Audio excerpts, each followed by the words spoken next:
Good morning everyone, this is again one of the business training videos. और आज इस video में हम देखेंगे 8 बेसिक बिल्डिंग ब्लॉक्स का 6th ब्लॉक हिंदी में, जो कि है फॉलो थ्रू। तो चलिए बढ़ते हैं सीधे वीडियो की तरफ और देखते हैं 8 बेसिक बिल्डिंग ब्लॉक्स का 6th ब्लॉक। आप सबका स्वागत है बेसिक बिल्डिंग ब्लॉक नंबर 6 में, फॉलो थ्रू या फॉलो अप। चलिए मैं आपको बताता हूं कैसे मैंने ये वर्ड फॉलो थ्रू ढूंढा, क्योंकि ये ठीक मेरे फेवरेट गेम की तरह है जो है गोल्फ। तो चलिए जरा इस बारे में सोचें। आपने एक इंसान को प्रेजेंटेशन दिखाई है। नाउ प्रेजेंटेशन करते वक्त आपका जो मेन गोल होता है वो होता है इंसान को हाँ बुलवाना।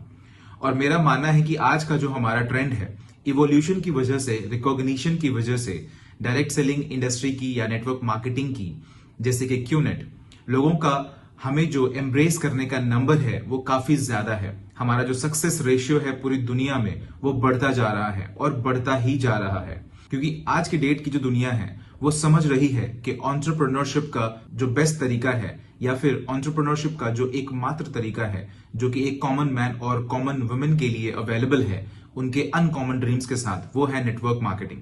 और एक अकेली नेटवर्क मार्केटिंग कंपनी जो आने वाले भविष्य में सर्वाइव करेगी, ऐसी नेटवर्क मार्केटिंग कंपनी जो 100% ई कॉमर्स है हमारी तरह। लेकिन अगर किसी भी कारण से आप प्रोस्पेक्ट को इमीडिएटली क्लोज नहीं कर पाते हैं प्रेजेंटेशन पे, और प्रोस्पेक्ट कहता है कि मुझे थोड़ा टाइम चाहिए सोचने के लिए, मैं कुछ दिनों बाद आपसे बात करूंगा। अब प्रोस्पेक्ट के इन लाइनों के कई मतलब हो सकते हैं। सबसे पहला है कि वो आपको ना बोल रहे हैं बहुत ही पोलाइट और कल्चरल वे में। मैं आपसे कुछ देर में बात करता हूं, लेकिन वो आपको कभी कॉल नहीं करेंगे। नाउ मेरी पहली रिकमेंडेशन आप लोगों के लिए यह है, जो एक लेसन मुझे मेरी माँ ने सिखाया था। मेरी माँ ने मुझे बहुत ही वैल्यूएबल लेसन सिखाया था जो मैंने आज भी फॉलो करता हूं। ऑलराइट, और वो है कि अपनी लाइफ को वर्स्ट केस सिनेरियो के अकॉर्डिंग जियो। यहां पे आपका इस बात का समझना बहुत जरूरी है, वर्स्ट केस सिनेरियो से पहले कि किसी भी कंडीशन पे आप ठीक हैं। तो एक प्रेजेंटेशन के बाद आपका वर्स्ट केस सिनेरियो क्या हो सकता है? आपका प्रोस्पेक्ट आपको ना कह दे,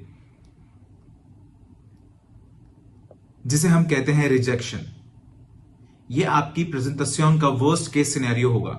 इसको आप एम्ब्रेस करिए एक पॉसिबिलिटी की तरह। इस बारे में सोच के स्ट्रेस मत लीजिए कि क्या वो हाँ बोलेगा या ना बोलेगा, हाँ बोलेगा ना बोलेगा, जिससे कि आपको रात में नींद ना आए। या आपके हाई स्कूल का एग्जाम नहीं है। ये याद रखिए कि वो आपका अकेला प्रोस्पेक्ट नहीं था। आपके पास 150 नेम्स हैं और आप 15 नेम हर महीने ऐड कर रहे हैं। इसका मतलब है आपके पास जो प्रोस्पेक्ट्स के सप्लाई है वो लिमिटलेस है। तो आपको इसके लिए बिल्कुल भी स्ट्रेस्ड आउट नहीं होना है। मैं अपने ऐसे बहुत से डाउनलाइंस को जानता हूं जो प्रेजेंटेशन के बाद मुझे टेक्स्ट करते हैं कि चीफ आई डोंट नो, मुझे लगता है वो ना कह देगा, मुझे लगता है वो मना कर देगा। ऐसे में आपकी नेगेटिव एनर्जी ही उसे ना कहने पे मजबूर करेगी।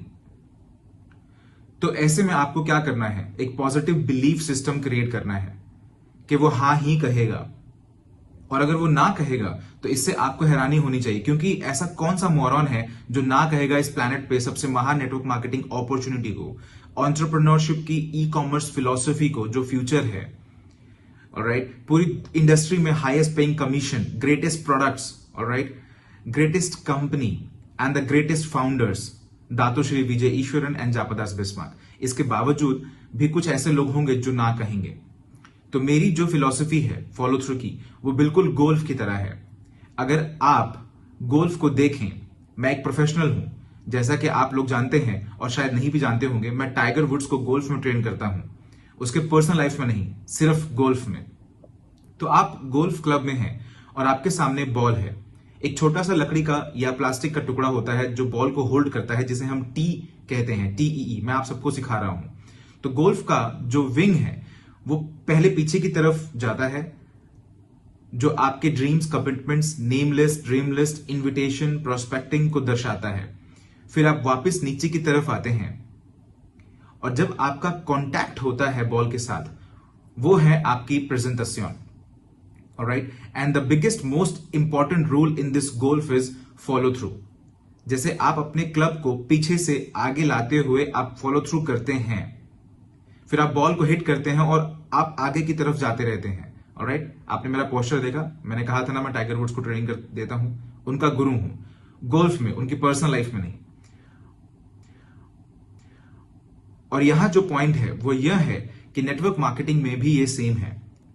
गोल्फ में अगर आप बॉल को सिर्फ हिट करते हैं तो बॉल वहीं रुक जाती है, जो बस थोड़ी दूर तक जाके रुक जाएगी। लेकिन अगर आप फॉलो थ्रू करेंगे तो बॉल 300 मीटर्स तक जाएगी।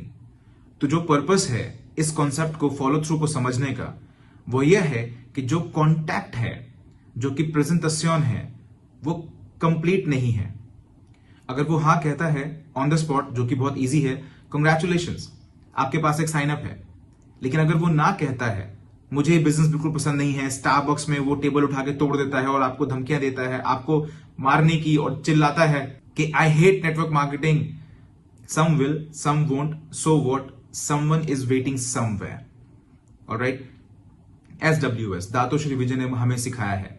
लेकिन जो कॉम्प्लिकेटेड होते हैं वो कहते हैं मुझे जरा इस बारे में सोचने दो। ऑलराइट, और मैं तुम्हें कुछ दिनों में बताता हूं, क्योंकि ये ना तो हाँ है ना ही ना है। अब ये पूरी रिस्पॉन्सिबिलिटी आपकी है उस प्रोस्पेक्ट से फॉलो थ्रू करने का। वो अभी तक साइन अप नहीं हुआ है, वो अभी भी एक प्रोस्पेक्ट है। आपने प्रेजेंटेशन दिखाई, अपलाइन का सपोर्ट मिला, एवरीथिंग इज डन, ब्यूटीफुल। अब फॉलो थ्रू करने की आपकी रिस्पॉन्सिबिलिटी है। सबसे पहला जो रूल है फॉलो थ्रू का, वो है इससे डरना नहीं है, रिजल्ट से डरना नहीं है, किसी भी चीज से डरना नहीं है।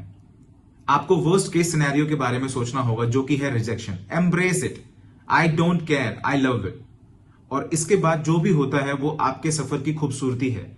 ऑलराइट, तो ये है पहला रूल, आपको डरना नहीं है, इसे एम्ब्रेस करना है। I don't care, I love it. Number 2, आपको इसे 24-48 घंटे में करना है, जैसे कि एक्ट 48 है शुरुआत में। फॉलो थ्रू 24-48 घंटे में ही होना चाहिए। इससे अगर थोड़ा भी ज्यादा होता है तो प्रोस्पेक्ट अपनी पुरानी जिंदगी में वापस चला जाता है। नॉन बिलीवर्स की दुनिया, वो लोग जो क्यूनेट की पावर को नहीं समझते, वो उस दुनिया में वापस चला जाएगा और फिर आप उन्हें वापस कभी नहीं पाएंगे। नाउ अब आपको फॉलो थ्रू कैसे करना है? WhatsApp message, personal call. Alright, now अगर आप कॉल करते हैं और वो कहता है कि I am not interested, alright, don't panic. आपको रोना नहीं है, भले ही चाहे उसके साइन अप होने से आपका एक स्टेप कंप्लीट होता है, जिससे आप अपना पहला चेक कमा सकते हैं। आई नो कि कितना पेनफुल होता है, लेकिन आपको पैनिक नहीं होना है, अपना पोस्चर लूज नहीं करना। Network marketing is all about your posture. Oh, मुझे हैरानी है आप ऐसा कह रहे हैं, मुझे लगा हमारी मीटिंग काफी अच्छी थी उस दिन जब मैंने आपको अपना बिजनेस प्रेजेंट किया था। हाँ, लेकिन क्या मैं समझ सकता हूं कि आपने ये डिसीजन क्यों लिया? क्या आप समझ रहे हैं?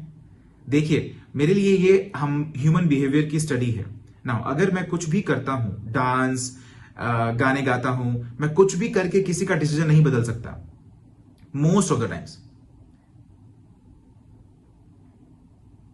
लेकिन मैं चाहूंगा कि मुझे उसका रीजन पता हो, मैं जानना चाहूंगा कि क्यों। ऑलराइट, वो लोग जो ना कहते हैं, आपको उनके रीजन को जानना है, जानने की कोशिश करिए। हो सकता है वो बहुत ही स्टूपिड सा आंसर बोले, सॉरी मैंने मेरी वाइफ से बात करी, उन्होंने मना कर दिया। आपको पता है मैं क्या कहता? क्या मैं आपकी वाइफ से बात कर सकता हूं? Again, no obligation. मैं आपके डिसीजन की रिस्पेक्ट करता हूं, लेकिन मैं सच में जानना चाहता हूं कि आप इस बिजनेस अपॉर्चुनिटी को ना क्यों कहेंगे। आपको ये पोस्चर के साथ कहना है, आपको इसे पैनिक होकर नहीं पूछना है। जब तक आप इसे पोस्चर के साथ पूछते हैं, मैंने इसे बहुत से लोगों से पूछा है और वो कहते हैं ओके पद्मन, आप मेरे घर आके मेरी वाइफ से क्यों नहीं मिलते? और ऐसे में मैंने बहुत से कपल्स के डिसीजन को बदला है, क्योंकि याद करिए, आपने उन्हें अपने प्रेजेंटेशन में यह समझाने की पूरी कोशिश की थी कि किसी और से बात ना करें जब तक हम नहीं मिलते। लेकिन आज दुनिया बदल चुकी है। जब तक वो स्टारबक्स से निकलेगा, उसने ऑलरेडी क्यूनेट गूगल कर लिया होगा। और अगर आप क्यूनेट गूगल करते हैं, ये डिपेंड करता है कि आप किस कंट्री में हैं, जहां पे हमारे बड़े दुश्मन हैं या फिर अभी तक रेगुलेशंस नहीं बने हैं, तो वहां पे अच्छे और बुरे दोनों न्यूज होंगे। इस दुनिया में कोई भी कंपनी हो, चाहे वो माइक्रोसॉफ्ट हो, एप्पल हो, या फिर दुनिया की सबसे बड़ी एयरलाइंस, हर गवर्नमेंट, हर प्रेसिडेंट, हर बड़ी कंपनी इस दुनिया में, इन सब के बारे में कुछ अच्छे न्यूज हैं और कुछ बुरे न्यूज हैं। गूगल पे वर्ल्ड वाइड वेब, जहां पे लोगों को कुछ भी कहने की आजादी है, और आप अपने प्रोस्पेक्ट को रोक नहीं सकते जिसने अभी तक ना तो ना बोला है ना ही ना बोला है, उन्हें खुद की रिसर्च करने से। अब ऐसे में आप कभी भी ये नहीं चाहेंगे कि वो अपनी रिसर्च करे और किसी एक कंक्लूजन पर पहुंचे, और उसके बाद आप इन फैक्ट्स के बारे में बात ना करें, क्यूनेट की सच्चाई के बारे में बात ना करें। तो सबसे पहले 24-48 घंटे में कॉल करिए। अगर आप उनके पास कोई ऑब्जेक्शन है, अगर वो अपने ऑब्जेक्शंस आपसे एक्सप्रेस कर रहे हैं, आपका गोल यहां पर उनसे मिलना है, स्टारबक्स या फिर सेम जगह या फिर जूम, उन्हें कभी भी खुद को मना मत करने दीजिए, फोन पर या फिर व्हाट्सएप पर। कम ऑन, आप एक इंटरनेशनल बिजनेसमैन या बिजनेस वुमेन हैं, हमारा भी खुद का एक प्राइड है। अगर तुम्हें ना बोलना है तो आकर मेरे फेस पर बोलो। चलो जूम पर मिलते हैं, मुझे जानना है कि ऐसा क्यों है, क्योंकि आप वैसे में उनकी बॉडी लैंग्वेज रीड करेंगे, क्योंकि आपको पता है कि वो कहां से आता है। लेकिन हमेशा वो जो भी कहे उन्हें रोकिए मत। आपको ये नहीं करना है कि क्या तुम स्टूपिड हो, ऑफ कोर्स हम लीगल हैं, ऐसा नहीं करना है, क्योंकि ऐसे में आप वो कनेक्शन तोड़ रहे हैं। क्योंकि जब आपने और आपके प्रोस्पेक्ट ने प्रेजेंटेशन शुरू की थी और अब आप फॉलो थ्रू कर रहे हैं, तो इसमें एक कनेक्शन है। और अगर ऐसे में आप एग्रेसिव हो जाते हैं तो आप उनकी इंसल्ट करते हैं, उन पर अटैक करते हैं। तो इससे फर्क नहीं पड़ता आप यूनिट पर कितना भी गर्व करते हैं, आपका प्यार दातोश्री के लिए, जापा के लिए, उन्हें कहने दीजिए मुझे लगता है तुम इलीगल हो, मुझे लगता है तुम स्कैम हो। उन्हें जो कहना है कहने दीजिए, लेकिन उन पर अटैक नहीं करना है, क्योंकि जब आप उन पर अटैक करते हैं तो आप उनके बिलीफ सिस्टम को और स्ट्रॉन्ग करते हैं। हमेशा याद रखिए मेरे 3 F, फील, फेल्ट, फाउंड। मेरा प्रोस्पेक्ट जो कुछ भी कहता है प्रेजेंटेशन के बाद, कोई भी ऑब्जेक्शन, मेरा आंसर बहुत ही सिंपल होता है, मैं जानता हूं तुम कैसा फील कर रहे हो। ऐसे में उसका टेंशन कम हो जाएगा। ऑलराइट, जब मैंने प्रेजेंटेशन देखी और गूगल पर गया, ऐसा ही फील किया जैसा आप कर रहे हैं। वाह, नो अग्रेशन, कोई जोर जबरदस्ती नहीं, एम्ब्रेसिंग योगा, आप समझ रहे हैं। लेकिन क्या आपको पता है मैंने क्या देखा? तो आप देखेंगे कि आपने टेंशन कम कर दिया है, उस दीवार को गिरा दिया है, क्योंकि आप अग्रेसिव नहीं थे। उसके बाद अब आप उनके ऑब्जेक्शन को हैंडल करने का ट्राई करिए, आपके अपने एक्सपीरियंसेस के बेसिस पर, और आपने क्या जाना उस पर। और इस चीज में वो कैपेबिलिटी है कि उसके दिमाग में इस चीज की पॉसिबिलिटी को बढ़ा देगा। लेकिन प्लीज आपको ये सब कुछ एक क्लास मेंटेन करके करना है, एक प्रॉपर कॉन्वर्सेशन की तरह। आपको ऐसे नहीं करना है कि फील, फेल, फाउंड, तुम्हारी कंपनी इलीगल है, हाँ मुझे पता है, तुम्हें कैसा फील हो रहा है, मुझे भी फील हुआ था और मैंने बाद में ये जाना, मेरे पास पैसा नहीं है, हाँ मैं जानता हूं तुम कैसा फील कर रहे हो, मैंने भी ऐसा फील किया था और मैंने ये जाना। ये एक स्क्रिप्ट नहीं है, ये एक कॉन्वर्सेशन में होना चाहिए। क्योंकि जब सामने वाले के पास कोई ऑब्जेक्शन होता है, वो ऑब्जेक्शन उसके डिसीजन का फेस होता है। तो अगर उसके पास कोई ऑब्जेक्शन है तो उसका डिसीजन है नो। ऑलराइट, और आप चाहते हैं कि आप उस फेस को पार करके उसके डिसीजन को पलट दें, ना से हां में। और यह चीज एग्रेशन से नहीं की जा सकती, और यह चीज उन्हें गलत साबित करके भी नहीं की जा सकती, बल्कि आप उन्हें ज्यादा इंफॉर्मेशन देने की कोशिश कर रहे हैं। फील, फेल्ट, फाउंड, आप उन्हें ज्यादा इंफॉर्मेशन दे रहे हैं जिससे वो इस बारे में और सोचें। और आजकल हर ऑब्जेक्शन का अपना एक अलग आंसर है, आप समझ रहे हैं। और आज के डेट में पैसा ना होना कोई बहुत बड़ा ऑब्जेक्शन नहीं है, क्योंकि कोई भी अगर वो बिजनेस में बिलीव करता है, अगर वो क्यूनेट के पोटेंशियल में बिलीव करता है और आपने उन्हें प्रोजेक्शन में पोटेंशियल इनकम बता दिया है, तो वो ऐसे में हाँ ही बोलेंगे। इलीगल, लीगल बहुत ही कॉमन है किसी भी बिजनेस में आज के डेट में। उनको सिर्फ उन्हें फैक्ट्स प्रोवाइड कराने हैं, इंफॉर्मेशन देनी है, हमारी क्रेडिबिलिटी को उनके सामने बढ़ाना है। QI tower, man city, Kaif, आप समझ रहे हैं, वीकॉन, इतने सारे प्रोडक्ट्स, 20 से ज्यादा साल। ऑलराइट, और पोस्चर मेंटेन करना बहुत जरूरी है।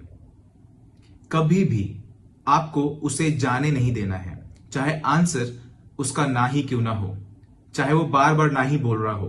किसी भी प्रोस्पेक्ट को बिना उसके परसेप्शन को करेक्ट किए जाने नहीं देना है,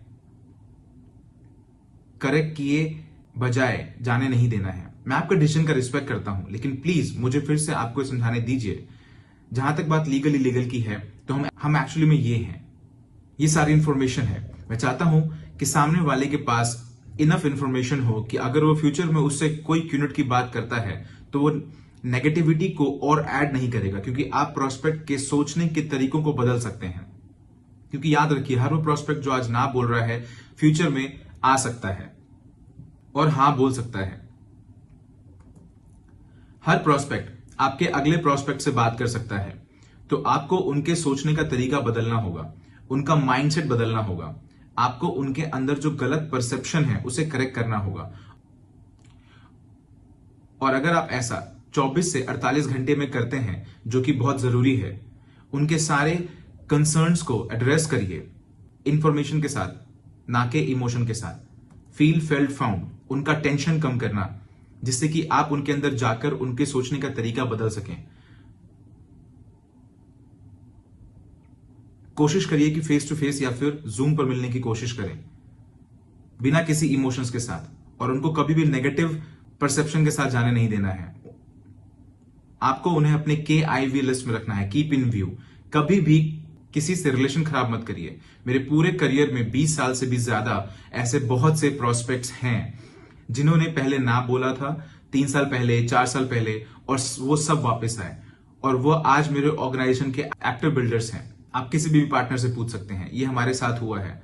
आपको उनसे कभी भी कनेक्शन नहीं तोड़ना है, आपको वो स्ट्रिंग हमेशा जोड़ के रखनी है, क्योंकि वो अपनी जॉब को जरूर खोएगा और वो फिर से अपनी पैथेटिक सी लाइफ में वापस जाएगा, जहां पे वो go to work come back home, go to work come back home ही करेगा। उसे पैंडेमिक हिट करेगी, उसे डिप्रेशन परेशान करेगा, रिसेशन हिट करेगा। तो वो लाइन हमेशा बनाए रखनी है, क्योंकि वो वापस आएंगे। नाउ मेरा रूल है, अगर प्रोस्पेक्ट ना कहता है तो मैं उसे कभी भी जाने नहीं दूंगा बिना प्रोडक्ट खरीदे, चाहे वो RSE प्रोडक्ट हो या फिर वो क्वालिफाइंग प्रोडक्ट हो। मैं उन्हें लूप में रखना चाहता हूं और उन्हें ओवरबर्डन नहीं करना चाहता हूं इन सारी इंफॉर्मेशन से। आपको सिर्फ नेम लिस्ट में KIV लिखना है। आपको पता है कि नेम लिस्ट कितनी जरूरी है। ये जो फैक्ट है, दातुश्री विजय ने जो मुझे एक गोल्डन रूल सिखाया था, वो था कि आपको अपने प्रोस्पेक्ट से ज्यादा अटैच नहीं होना है। अगर वो ना कहता है तो ना कहता है, आगे बढ़िए, यही लाइफ है। Some will, some won't, so what, someone is waiting somewhere। और जितना ज्यादा टाइम आप उसे कन्विंस करने में लगाएंगे, उन्हें हर हफ्ते कॉल करेंगे एक स्टॉकर की तरह। क्यों? आपके पास और भी 15 लोग हैं इस महीने बात करने के लिए, आपके पास 20 और लोग हैं बात करने के लिए, आपके पास और भी दूसरे मार्केट्स हैं ओपन करने के लिए, आपके पास एक्टिव IRs भी हैं जो आपके टाइम की ज्यादा वैल्यू करेंगे प्रोस्पेक्ट से। इस जाल में आपको कभी नहीं फंसना है कि वो एक बहुत अच्छा प्रोस्पेक्ट था, एक बढ़िया प्रोस्पेक्ट था, कमाल का प्रोस्पेक्ट था। ऐसी कोई चीज नहीं होती गाइस। जैसा कि मैंने आपको पहले भी कहा है, कभी भी नेगेटिवली प्रीजज नहीं करना है और किसी के भी परफॉर्मेंस का अनुमान पहले से नहीं लगाना है, क्योंकि बहुत से ऐसे मैक्स आउट किंग और क्वीन हुए हैं जिन्हें कभी किसी ने प्रेडिक्ट नहीं किया था। कुछ लोगों का प्रोफाइल एक नेटवर्कर के अकॉर्डिंग पूरा परफेक्ट था, लेकिन उन लोगों ने कभी परफॉर्म नहीं किया। एक प्रोस्पेक्ट सिर्फ प्रोस्पेक्ट होता है। नेटवर्क मार्केटिंग एक इक्वल अपॉर्चुनिटी है, फ्री एंटरप्राइज। आप किसी को भी ला सकते हैं और वो सिस्टम फॉलो करते हैं। याद रखिए, फॉलो थ्रू बहुत ज्यादा इंपॉर्टेंट है और आपका काम उन्हें इनफ इंफॉर्मेशन देना है, उनकी टेंशन को कम करना है, जिससे कि आप उनके अंदर जा सकें और उनका सोचने का तरीका बदल सकें, अगर ये पॉसिबल है तो। और अगर उसके बाद भी वो ना कहता है, I don't care, I love it, next, yes perfect, no next, next, next, next. Welcome to network marketing. यहां पर आपकी सक्सेस इस बात पर निर्भर नहीं करती कि आप कितने लोगों को साइन अप करते हैं, लेकिन क्यूनेट में जो सच्चे मायने में सक्सेस है वो इस बात पर डिपेंड करती है कि आपने कितने रिजेक्शंस एक्सपीरियंस किए हैं, क्योंकि हर रिजेक्शन आपको थोड़ा और नजदीक लेके जाता है आपके अल्टीमेट गोल, जो कि है मैक्स आउट। मेरा भरोसा करिए। तो फॉलो थ्रू फंडामेंटली इंपॉर्टेंट, इसको सही तरीके से करिए।